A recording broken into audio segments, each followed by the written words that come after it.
Hi teachers! In this video, we look at some powerful strategies for engaging beginning learners. There are two types of beginning learners.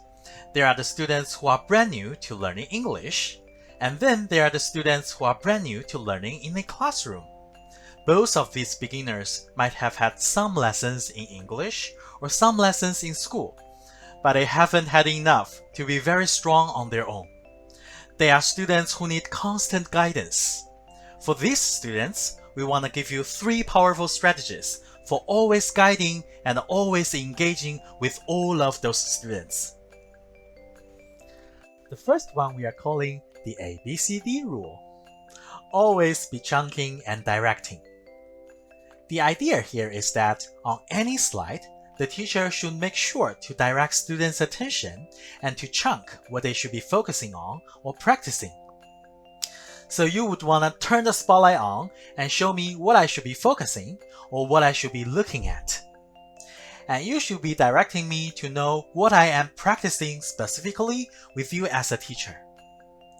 Now, as we look at the stories or more complicated dialogue on any of the early lessons for students, we should know that we don't need to copy that with them. We can be directing their attention to look at the characters or the key things in the story plot. And we can be chunking the little things that we talked about in the story plot. We don't need to be listening to the dialogue or copying the dialogue with these absolute beginners. Here's a tip. When working on directing attention and chunking into smaller bits, make sure to focus on the objects first. So that would mean focusing on the triangle in the shape lesson before saying, I made a triangle, or focusing on the apple before saying, I want an apple. So let's choose the example of a triangle and apple to apply number 2 and number 3. Strategy 2 focuses on how we should make it very clear with gestures whose turn it is. Now we all know that we can point to our mouth and cup our ears or do other gestures to prompt students. But for beginning learners, it's very helpful to them if they know exactly whose turn it is. Is it the teacher's turn or is it their turn? So you might want to get comfortable pointing to yourself and then politely pointing to your students, so they know when they need to see you give an example before they try it for themselves. That might look like this. Triangle, triangle.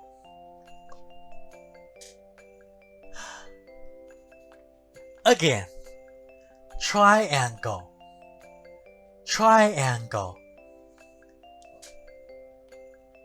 Good! One more time. Triangle, triangle. Excellent! So you saw for the turn taking, I first made it clear that I needed to go and they needed to watch and listen. I did it twice and they knew it was my turn because I pointed to myself and then I showed that they should be watching my mouth. Even if I finished the first time triangle, I showed them watch me again, triangle. Then I pointed to them when it was their turn and showed them I was also listening and waiting. When it was time to do it again, I showed again and went back and helped them. Knowing that they might have trouble with the sounds in triangle, I tried another strategy, triangle. And then I repeated it for them to see and let them try again. The third thing that can help a lot with beginning learners is make sure that they have a connection between a physical movement and what they are saying. So with the word triangle, after getting them to practice the pronunciation of a whole word, then we could move into trying a physical example of it. For something to be total physical response, the teacher needs to have the students also practice the total physical response. So after practicing triangle, then we could make some physical response. Triangle, triangle. Your turn. Triangle. Yes, triangle. Great. If you go slow enough, the students will know that they can imitate you. You can also add variation in your tones, so that way it's catchy, like triangle. You can also move your body so it's catchy, like triangle, triangle. Now let's try to do all of this together and also say the full sentence, I made a triangle. I made is hard to act out, so we can simply use our hand as a total physical response to help them. This is going to help them chunk as well, and it will help me direct them. I made a triangle. I made a triangle. Good. Again, a triangle. I made a triangle. Excellent. Let's try this with apple.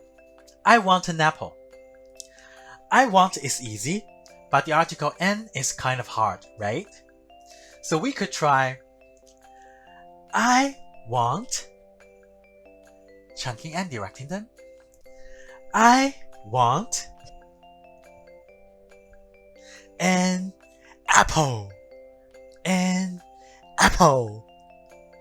If you create a movement for each word, it can also help. Now let's try to chunk it.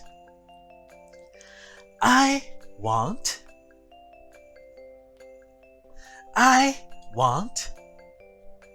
Good.